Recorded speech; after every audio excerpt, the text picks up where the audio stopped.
I'm Charles Strong III of Strong Counseling Solutions LLC. We offer on-site counseling in Gretna, Louisiana, and board-approved online counseling throughout the state of Louisiana.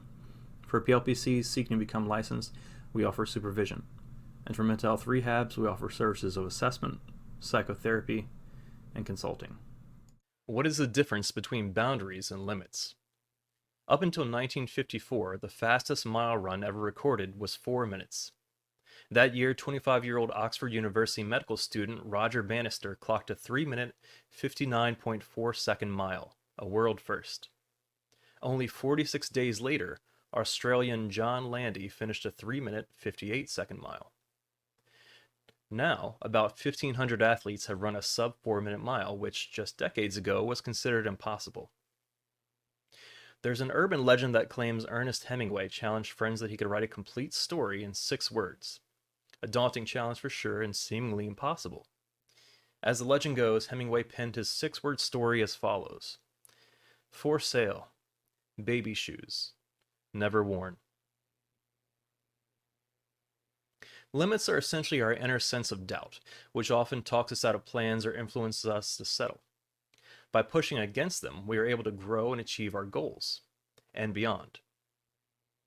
Boundaries, on the other hand, are guidelines or rules we set for ourselves to identify acceptable and unacceptable behavior of those around us, and our response if those lines are crossed.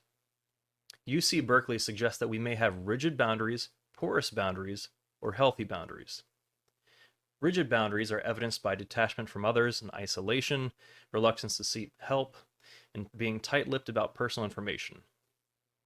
Porous boundaries are evidenced by reluctance to decline the request of others, oversharing personal information, fear of rejection, and tolerance of abuse. Healthy boundaries are evidenced by appropriate sharing of personal information, valuing one's own opinions, protection of one's own values, and communication of personal wants and needs. Boundary types are often mixed depending on where they are applied, such as the workplace, with family, or with friends. Licensed master social worker Gina Pellerin encourages 10 tips to establish and maintain healthy boundaries. Name limits, so know where you stand. Tune into feelings. If you experience discomfort, consider readjusting your boundaries. Be direct, as no one is a mind reader. Give permission. Boundaries are symbols of self-respect.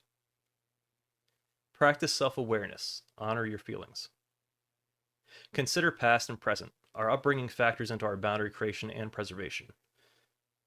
Make self-care a priority. Put yourself first when needed. Seek support. Reach out if needed. Be assertive. Enforce your boundaries in healthy ways. Start small. Practice with smaller boundaries before establishing more challenging ones. Boundaries should be preserved, keeping us healthy and allowing us to grow. Limits should be challenged, so we may determine where that growth may lead us. That's our talk for today. Hope you learned something or found something interesting. You can find more videos like these on Facebook, Instagram, LinkedIn, or Twitter. We'll be back next week with a new video. So until then, thanks and be well.